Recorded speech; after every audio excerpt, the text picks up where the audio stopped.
Hello everyone, welcome back to my channel.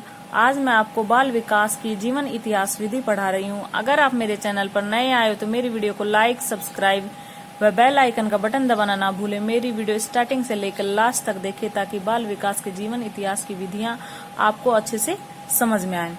तो कुछ तो मैं आपको पार्ट 1 में पढ़ा चुकी हूँ, पहले आप उसको देखिए, उसके बाद मेरा पार्ट 2 देखिए ताकि आपको पूरा अच्छे से समझ में आए।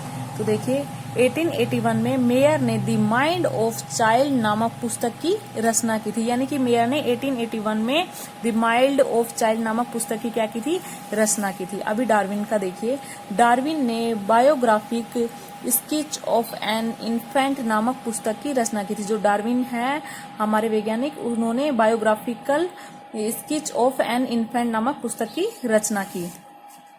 बाल विकास के क्षेत्र में 1887 में विश्व का प्रथम बाल सुधार गृह अमेरिका के न्यूयॉर्क शहर में स्थापित किया गया। यानी कि बाल विकास का जो प्रथम बाल सुधार गृह बनाया गया वो कहाँ बनाया गया? अमेरिका के न्यूयॉर्क शहर में बनाया गया। कब बनाया गया? 1887 में। अमेरिका में बाल विकास का अध्ययन कर क्रांति उत्पन्न करने का श्रेय स्टैनले हॉल को जाता है। यानी कि जो अमेरिका में जो क्रांति उत्पन्न की बाल विकास की, वो उसका श्रेय किसको जाता है? स्टैनले हॉल को जाता है। अभी एक नोट पॉइंट है, स्टैनले हॉल को अमेरिका बाल मनोविज्ञान का जनक माना जाता है। यानी कि स्टैनले हॉल को अमेरिका के बाल मनोविज्ञान का जनक माना जाता है। स्टैनले हॉल ने अमेरिका में चाइल्ड स्टडी सोसाइटी व द वेलफेयर ऑर्गेनाइजेशन नामक संस्था की स्थापना की। जो स्टैनली हॉल है उसे अमेरिका का बाल मनोवैज्ञानिक का जनक माना जाता है। उन्होंने 2 सोसाइटी का अमेरिका में स्थापना की, जो है कि चाइल्ड स्टडी सोसाइटी और दी वेलफेयर ऑर्गेनाइजेशन। नेक्स्ट देखिए, स्टैनली हॉल ने अमेरिका में 1891 में बालकों को सीखने व सिखाने की प्रक्रिया का अध्ययन करने हेतु पेडागोनिकल सेमिनार किया। यानी कि जो स्टैनली हॉल था उन्होंने अमेरिका में 1891 में एक सेमिनार किया जिनका नाम था पेडागोनिकल सेमिनार। 1904 में स्टैनली हॉल ने एडोलेसेंस नामक पुस्तक की रचना की थी। तो स्टैनली हॉल ने 1904 में एडोलेसेंस नामक एक पुस्तक लिखी थी। स्टैनली हॉल की ये पुस्तक का नाम है। उन्होंने ये 2 संस्थाएं खोली और एक सेमिनार किया था अमेरिका में 1891 में। नेक्स्ट देखिए स्टैनली हॉल का। स्टैनली हॉल ने बाल विकास के लिए एक सिद्धांत दिया जो त्वरित विकास का सिद्धांत है। जो स्टैनली हॉल था उन्होंने एक सिद्धांत दिया, उसका नाम क्या पड़ा? त्वरित विकास का सिद्धांत पड़ा। स्टैनली हॉल के अनुसार बालक बालिकाओं में जो भी परिवर्तन होता है वह तत्काल अचानक होते हैं। यानी कि स्टैनली हॉल ने पहले तो एक सिद्धांत दिया, क्या? त्वरित विकास का सिद्धांत दिया। फिर उन्होंने बताया कि जो बालक बालिकाओं में जो परिवर्तन होता है वह क्या होते हैं?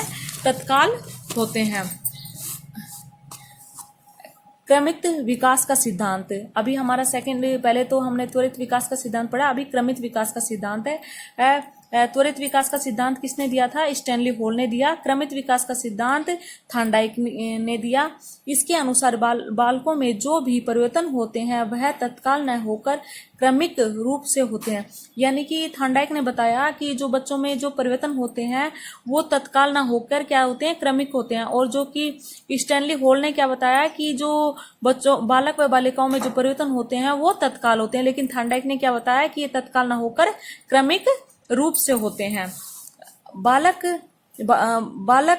विकास का अध्ययन करते हुए इंग्लैंड में Sully the British Association for the Child Studies नामक संस्था की स्थापना की। यानी कि बाल विकास का अध्ययन करते करते इंग्लैंड में उन्होंने एक संस्था की स्थापना की जो कि the British Association for the child study, इसकी स्थापना की। बाल विकास के क्षेत्र में स्विट्जरलैंड के मनोवैज्ञानिक जीन पियाजे ने संज्ञानात्मक विकास सिद्धांत का प्रतिपादन किया। जो जीन पियाजे हैं उन्होंने संज्ञानात्मक विकास का सिद्धांत दिया। The language and thought of child, the conception of the world, the moral judgment of child mind. ये तीनों सिद्धांत थे वो किसके थे? जीन पियाजे के थे। भारत में 1930 में बाल मनोविज्ञान की शाखा की स्थापना की गई। यानी कि भारत में बाल मनोविज्ञान कब आया? 1930 में आया था।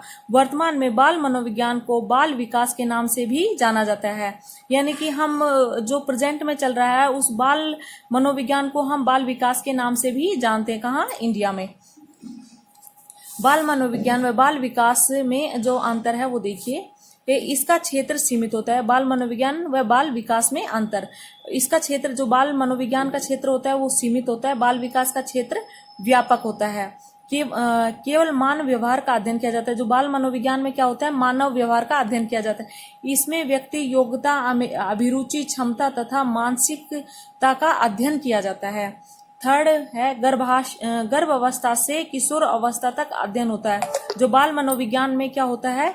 गर्भ अवस्था से किशोर अवस्था में क्या होता है? किशोर अवस्था तक अध्ययन किया जाता है। इसमें गर्भ अवस्था से परिपक्व अवस्था तक अध्ययन किया जाता है। इसमें गर्भ अवस्था से किशोर अवस्था तक, इसमें गर्भ अवस्था से परिपक्वता तक अध्ययन किया जाता है। बाल मनोविज्ञान में होने वाले परिवर्तनों का अध्ययन किया जाता है। यानी कि बाल मनोविज्ञान में जो परिवर्तन होते हैं बालकपन में, उनका क्या किया जाता है? अध्ययन किया जाता है। और बाल विकास में क्या होता है? इसमें होने वाले परिवर्तनों के कारण का अध्ययन किया जाता है। इसमें क्या करते हैं? कारणों का पता लगाया जाता है। बाल विकास के आधार पर बाल विकास के ये दो क्षेत्र माने जाते हैं, वंशक्रम और वातावरण।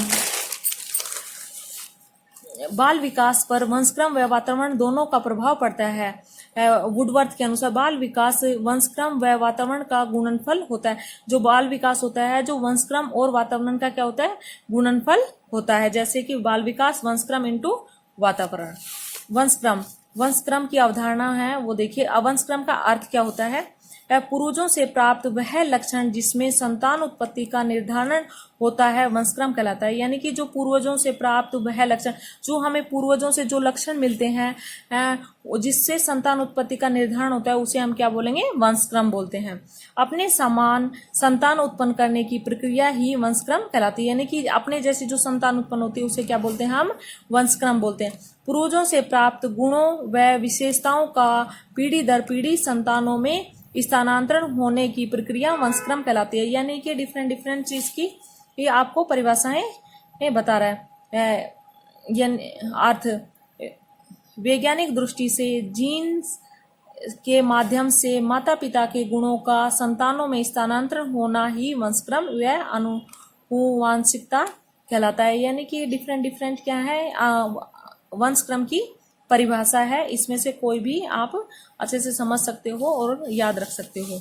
अभी देखिए उसका अर्थ मैंने बता दिया। अभी वंशक्रम की परिभाषाएं जो वैज्ञानिकों ने दी है वो देखिए। पीटसन ने माता पिता के माध्यम से दादा दादी, नाना नानी एवं पूर्वजों के लक्षणों का संतानों में स्थानांतरण ही वंशक्रम कहलाता है। पीटसन ने बोला था कि जो माता पिता के माध्यम से दादा दादी और नाना नानी एवं पूर्वजों के लक्षणों का संतानों में स्थानांतरण, यानी कि संतानों में ही आ जाना, उसे हम क्या बोलेंगे? वंशक्रम कहते हैं। जेम्स ड्रेवर के अनुसार देखिए, माता पिता की शारीरिक एवं मानसिक विशेषताओं का संतानों में स्थानांतरण होना ही वंशक्रम कहलाता है। यानी कि उन्होंने बताया माता पिता की शारीरिक एवं मानसिक विशेषताओं का संतानों में, जैसे कि उसकी माता पिता की जो शारीरिक और मानसिक जो विशेषताएं हैं उनका संतानों में स्थानांतरण होना ही वंशक्रम कहलाता है। ये किसने दी ये परिभाषा? जेम्स ड्रेवर ने। थर्ड देखो, B.N. झा के अनुसार बालक बालिकाओं का जन्मजाता शक्तियों का पूर्ण योग ही वंशक्रम कहलाता है। यानी कि बालक बालिकाओं की जन्मदाता शक्तियों का पूर्ण योग ही वंशक्रम कहलाता है। वुडवर्थ के अनुसार देखिए, बालक के जन्म के समय माता पिता की विशेषताओं का संतानों में स्थानांतरण ही वंशक्रम कहलाता है। वुडवर्थ ने बताया जो बालक या बालिका होती है उनका जन्म के समय माता पिता में विशेषताओं का संतानों में स्थानांतरण, जो विशेषताएं माता पिता में होती है वो बच्चों में स्थानांतरण होना ही क्या कहते हैं? उसे वंशक्रम कहते हैं। किसके अनुसार? वुडवर्थ के अनुसार। वंशक्रम की विशेषताएं देखिए। असामान्य विशेषताएं बालक बालिकाओं में माता पिता के माध्यम से आनुवंशिक बीमारियों का स्थानांतरण होना ही असाधारण विशेषताएं कहलाती है। यानी कि माता पिता की जो बीमारी होती है वो बच्चों में आ जाती है तो उसे क्या बोलेंगे? असमानताएं विशेषताएं बोलेंगे। असामान्य विशेषताएं जैसे गंजापन, वर्णाधाता या बहु अंगुलियों का होना।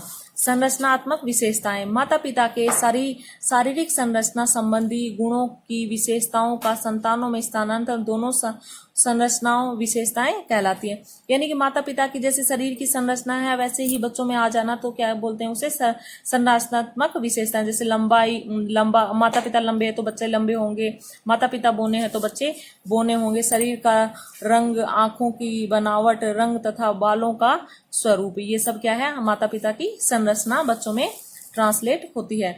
मानसिक विशेषताएं। माता पिता के मानसिक गुणों का संतानों में स्थानांतरण होना मानसिक विशेषताएं कहलाती है। यानी कि माता पिता की जैसी मानसिकता होती है वैसे ही बच्चों की मानसिकता का होना क्या बोलते हैं उसे, मानसिक विशेषता। बौद्धिक क्षमता, ये सब इसके एग्जाम्पल्स हैं। नेक्स्ट देखिए, क्रियाशीलता की विशेषता। माता पिता की शारीरिक क्रियाशीलता संबंधी गुणों का असंतानों में स्थानांतरण होना क्रियाशीलता की विशेषता कहलाता है, जैसे दीर्घायु, शारीरिक कमजोरी इत्यादि। Thank you.